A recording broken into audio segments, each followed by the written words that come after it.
জেদ্দাতে রিয়াদ দূতাবাসে ই পাসপোর্টের কার্যক্রম অলরেডি কিন্তু চালু হয়ে গেছে এবং এই বিষয়ে আমি ভিডিও দিয়েছিলাম আপনাদের কি কি কাগজপত্র লাগবে, যাদের পাসপোর্ট হারিয়ে গেছে তাদের কি কাগজপত্র লাগবে, যাদের পাসপোর্টের মেয়াদ শেষ তাদের কি কাগজপত্র লাগবে, বা যারা এমআরপি পাসপোর্ট থেকে ই পাসপোর্ট করবেন তাদের কি কাগজপত্র লাগবে সেই বিষয়ে ভিডিও দেওয়া হয়ে গেছে। আজকের এই ভিডিওতে সেগুলো বলবো না, আজকের এই ভিডিওটা ছোট্ট করে বলে দিব যে ই পাসপোর্ট করতে হলে আপনার কত টাকা লাগবে, বা দূতাবাস থেকে এই মুহূর্তে আমার স্ক্রিনে দেখতে পাচ্ছেন যেটা আমি দেখিয়ে দিচ্ছি।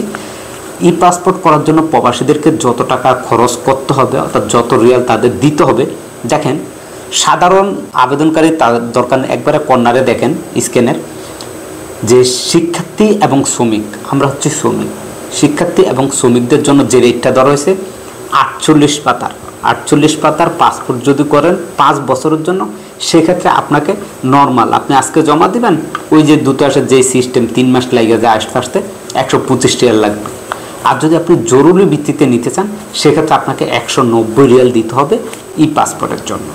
এবার আসা যাক, আপনি 48 পাতার মধ্যে আপনি 10 বছরের জন্য আপনি একসাথে আপনার পাসপোর্টটি করতে চান, সেক্ষেত্রে নর্মালের জন্য আপনাকে 210 রিয়াল দিতে হবে, এবং আপনি যদি ইমার্জেন্সি চান অর্থাৎ জরুরিভাবে চান সেক্ষেত্রে আপনাকে 315 রিয়াল দিতে হবে, আপনি ইমার্জেন্সিভাবে আপনার পাসপোর্টটি পেয়ে যাবেন। যেহেতু দুইটা ক্যাটাগরি, একটা হচ্ছে 48 পাতা আরেকটা হচ্ছে 68 পাতা। 68 পাতার যদি 5 বছরের জন্য আপনি ই পাসপোর্টটি করেন সেক্ষেত্রে 625 রিয়াল নর্মাল যেটা সেটার জন্য দিতে হবে। আপনি যদি জরুরি ভিত্তিতে চান সেক্ষেত্রে আপনাকে 830 রিয়াল দিতে হবে। আর 68 পাতার যদি 10 বছরের জন্য আপনি করেন সেক্ষেত্রে আপনাকে নর্মাল করার জন্য 725 রিয়াল দিতে হবে, এবং জরুরি ভিত্তিতে পাওয়ার জন্য আপনাকে 935 রিয়াল দিতে হবে।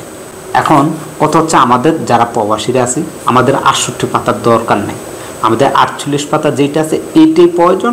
আপনি চাইলে 5 বছরের জায়গায় 10 বছরের জন্য করে নেন, কেননা 5 বছর অনেক দ্রুত চলে যায় এবং আপনার এই পাসপোর্টের মেয়াদ শেষ হলে আবার নতুন পাসপোর্ট করা মালুমাত করা প্রচুর গ্যাদারিং, যার কারণে আমি মনে করি 10 বছরের জন্য আপনারা পাসপোর্টটি রিনিউ করে নেবেন 210 রিয়াল দিয়ে নর্মালভাবে। আর যাদের ইমার্জেন্সি প্রয়োজন তারা 315 রিয়াল পে করে অর্থাৎ দূতাবাসকে দিয়ে আপনারা আপনাদের পাসপোর্টটি করে নিতে পারবেন। আশা করি বুঝতে পারছেন। ভিডিওটি বেশি বেশি করে শেয়ার করে দিবেন, কেননা অনেকেই নক দিচ্ছেন যে ভাই কত টাকা নিতে পারে দূতাবাস এখন বর্তমানে এই পাসপোর্ট করার জন্য।